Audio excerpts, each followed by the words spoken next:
Hi, good morning. Welcome to Brunch with Brian, your home investing live stream. And today we're going to talk about the power of gift baskets and when to use them with buyers and sellers for ultimate impact. This is way more important than you may think. We use these all the time. And what do gift baskets result in? Referrals. What are referrals? The warmest leads you can get, sellers and buyers. If you just have helped out a seller sell their house and they sold to you, obviously there's a real level of trust there, and they're your best word of mouth. They're your best ambassador in the world. And word of mouth and getting referrals is absolutely the best leads you can get. In fact, I would say, if half your business is coming off referrals, it wouldn't surprise me if you've been around a while and you've done a good job maintaining a referral base. So once you have done business with a buyer or seller and given them a gift basket, obviously they're going into some sort of some people call it a drip campaign, some kind of a follow-up campaign. And this can be incorporated into your CRM, where every month they get an email, and every time you do an open house or any event, obviously they get an email and say, hey, come and check this out virtually or in person. Okay, and so these referrals are so crucial for your business, and a lot of them come from gift baskets. So here's the example of a gift basket right here, and we like this one because it's shaped like a house. It's kind of cool, and you can put any kind of things that you want in there. You can actually ask the people at one point, if you're doing a virtual deal meeting, you can actually ask the seller what they like in a gift basket and actually deliver a gift basket particularly perfectly specifically suited for them. So how great is that? So I'm going to talk about gift baskets in a second. I just want to say, I like to commemorate the days of the national days. It's Martin Luther King's birthday, so that's a big day today. It's National Bagel Day, National Hat Day.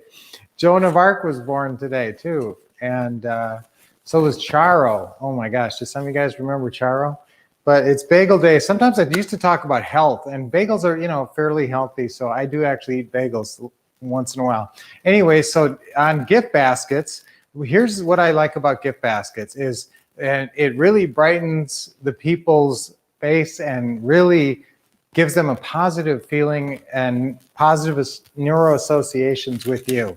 And so when do you use a gift basket? I want you to use them with every seller, but here's a mistake we used to make. We used to give it at the wrong time in the process with sellers and buyers. So when should you give out your gift baskets? All right, so let's say you got a seller. So you're either going to close that seller on a virtual deal meeting, which we talk a lot about, where you're not there, but you're basically using video chat and talking to them on, through your phone and closing the deal and actually going through the paperwork and everything. Now we have a whole system on that called deals at a distance, where you can do deals at a distance, doing them virtually, and it's got all the scripts and all the steps and everything for doing that. Okay, so you can do it that way, or obviously also people who are COVID sensitive are going to want to do it that way. And so you can do deals at a distance that way, and I love that with your sellers. Now, how you sell the house virtually with buyers is you can do a virtual 1 hour open house. We used to do 1 hour open houses where we had throngs of people in there, but obviously that's not happening now. So we do a virtual 1 hour open house now. So we still get tons of people and tons of people coming to the 1 hour virtual 1 hour open house online. And so when do you give people the gift basket? So obviously you want to give it to them when at some point after you've officially closed, but when it can do you some good as part of a stick campaign. What we used to do is give it to them after the stick campaign part was expired. By the time it was all done, wrapped up, done deal, then we used to bring them a gift basket. No, bring it to them actually sort of in the midst of the process when you need them to stick. And then your gift basket will be part of a stick campaign. So if you on sellers, when you're closing your seller, If you're at their house and doing a regular straight up deal meeting with them at their house, walking around doing the house tour and everything, I don't want you walking up to the door with this gift basket. So that's a little presumptive. Sometimes you haven't even worked out all the terms yet. So what you do is you carry these things in your car. Okay, so you get a bunch of gift baskets in your trunk and you bring them around with you. And I'm going to tell you where to get these too and how much. Now, when you are going up to their house and doing the house tour and everything, and then you sit down at the table and you work it all out, and let's say they sign on the bottom line. Okay, so yes, yay, it's a deal. Then you say, hooray, you give them the seller congratulations letter. There's some really important things about your stick campaign that I was talking about already yesterday. And the gift basket was one I actually neglected to mention, and that's why I'm bringing it up now.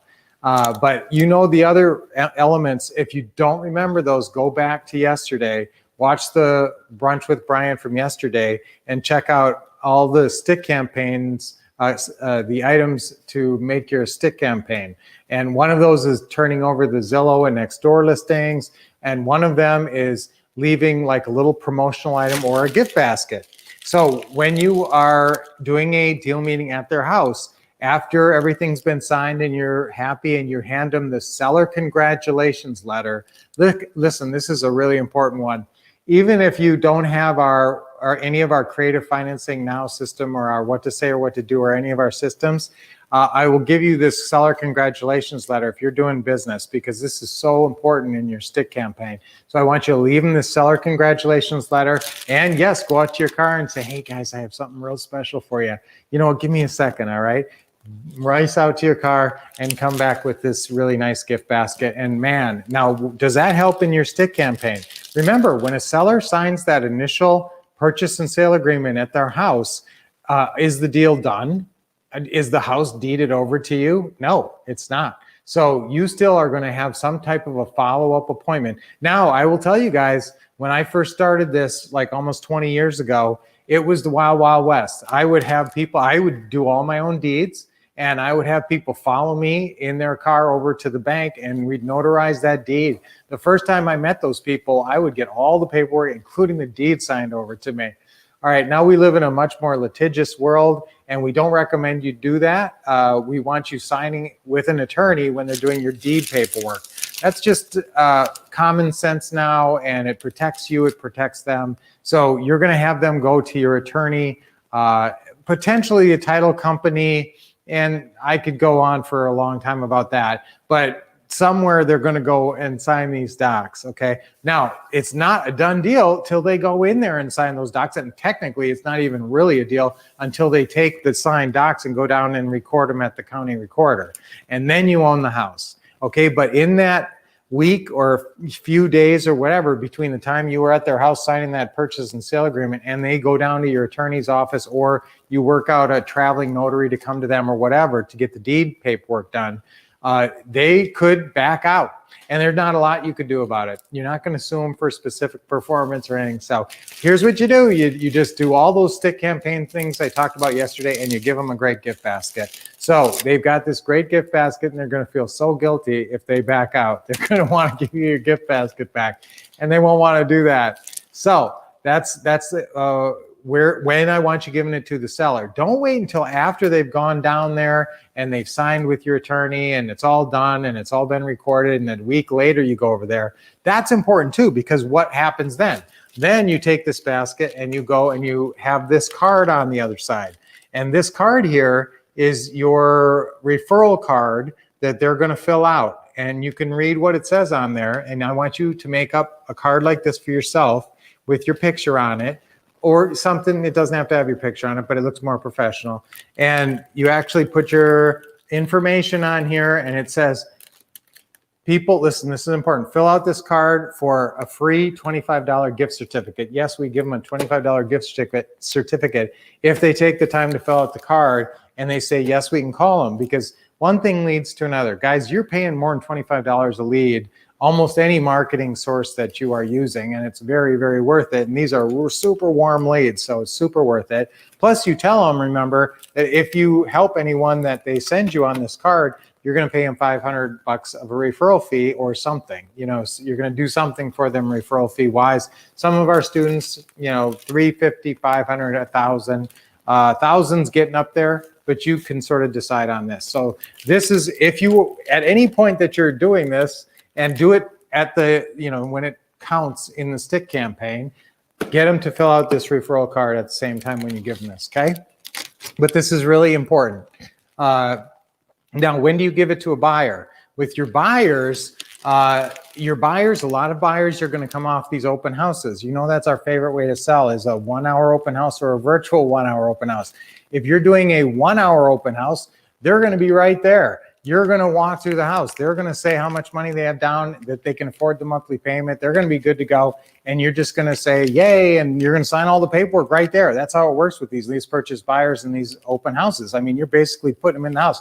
Now, yes, they need to give you a considerable non-refundable option deposit. And yes, I'd like it to be in negotiable funds, like a cashier's check or a money order. And yes, they can go do that on a Saturday. So if you're meeting them on a Saturday or something, they could go down to a bank in a supermarket and draw out some funds, hopefully.